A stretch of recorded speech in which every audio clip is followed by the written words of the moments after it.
السلام علیکم عزیز طلباء، آج ہم کلاس ہشتم کے جو اسلامیہ کے ساتھ جو حضرت عیسیٰ علیہ السلام کا جو ہمارا ٹاپک چل رہا تھا اس کا جو بقیہ حصہ ہے اس کو آج ہم کمپلیٹ کریں گے اور ساتھ میں اس کی جو مشق رہ گئی ہے اسے بھی مکمل کریں گے۔ ہمارا بقیہ حصہ جو ہے وہ سٹارٹ ہوتا ہے یہود کی سازش۔ یہودی حضرت عیسیٰ علیہ السلام کی مقبولیت سے گھبرا گئے۔ انہیں اس بات کا خطرہ پیدا ہو گیا کہ حضرت عیسیٰ علیہ السلام ان کی مذہبی سرداری اور اجارہ داری ختم کر دیں گے، اس لیے انہوں نے حضرت عیسیٰ علیہ السلام کو ختم کرنے کی سازش شروع کر دی۔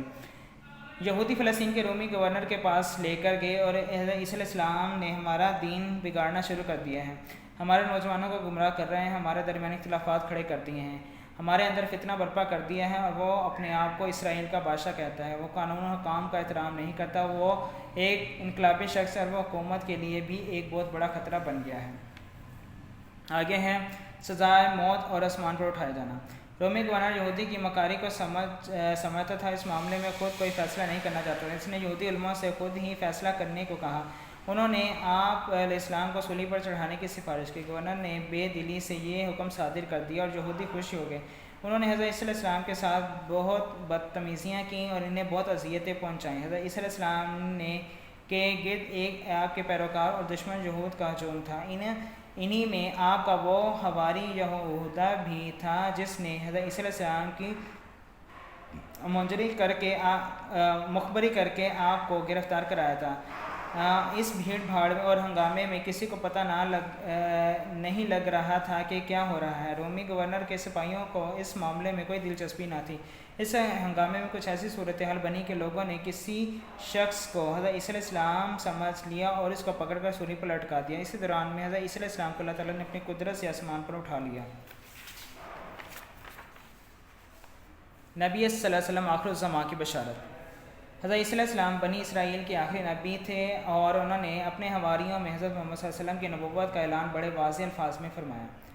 ہمارے پیارے رسول صلی اللہ علیہ وسلم کے متعلق حضرت عیسیٰ علیہ السلام کی بشارتیں آج بھی انجیلوں میں موجود ہیں، بالخصوص انجیل یوحنا میں تو رسول صلی اللہ علیہ وسلم کے متعلق نہایت واضح بشارتیں دی گئی ہیں کہ اس میں حضرت محمد صلی اللہ علیہ وسلم کو دنیا کا سردار، سرور عالم اور ہمیشہ تک رہنے والا آخری نبی کہا گیا ہے۔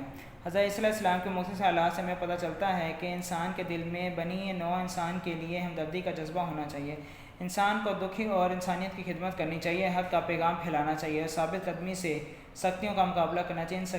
اس کے نتیجے میں اللہ تعالیٰ انسان کی مدد فرماتا ہے اور ایسے انسان کو اپنے دنیاوی مقاصد میں کامیابی نصیب ہوتی ہے اور آخرت میں سرخرو اور کامیاب ہوتا ہے۔ سب سے پہلے اس کی دیکھ لیتے ہیں خالی جگہ۔ پہلی خالی جگہ میں آ جائے گا باپ، دوسری میں آ جائے گا حضرت مریم علیہ السلام، تیسری میں آ جائے گا ماں کی گود، چوتھی میں آ جائے گا مخالفت اور آخری میں آ جائے گا فلسطین کے رومی گورنر۔ اب اس کے سوال جواب دیکھتے ہیں۔ حضرت عیسیٰ علیہ السلام نے اپنی معجزانہ پیدائش کے سلسلے میں یہود کے الزامات کو کس طرح رد کیا۔ یہ جو پہلا پیراگراف جو ہے یہ آپ کا لوگ نمبر 1 بن جائے گا۔ دوسرا سوال ہے حضرت عیسیٰ علیہ السلام کے 3 معجزات بیان کریں۔ یہ معجزات کی جو ہیڈنگ نظر آ رہی ہے اس کی جو آپ نے لائن نمبر 3 یہاں سے لے کر جہاں تک یہ پیراگراف ختم ہو رہا ہے یہاں تک آپ نے اس کا لوگ نمبر 2 کا لینا ہے۔ تیسرا سوال ہے حضرت عیسیٰ علیہ السلام کے متعلق یہود کے رویے کی تفصیل ہے۔ یہ تبلیغ دین یہاں سے شروع ہو رہا ہے، لانگ نمبر 3 آپ کا، اور یہ یہود کی سازش اس کی جو سیکنڈ لاسٹ لائن آتی ہے یہاں تک یہ ہو جائے گا آپ کا۔ اور چوتھا سوال جو ہے وہ حضرت عیسیٰ علیہ السلام کو قتل کرانے کے لیے یہود نے کس طرح مقدمہ قائم کر کے فیصلہ حاصل کیا۔ یہ سازش جو ہے یہاں سے جو ہے یہ سازش کی جو لائن نمبر 3 ہے یہاں سے شروع ہو رہا ہے، سزائے موت و آسمان پر اٹھایا جانا، یہاں تک یہ ختم ہو رہا ہے، یہ آپ کا لانگ نمبر 4 ہو جائے گا۔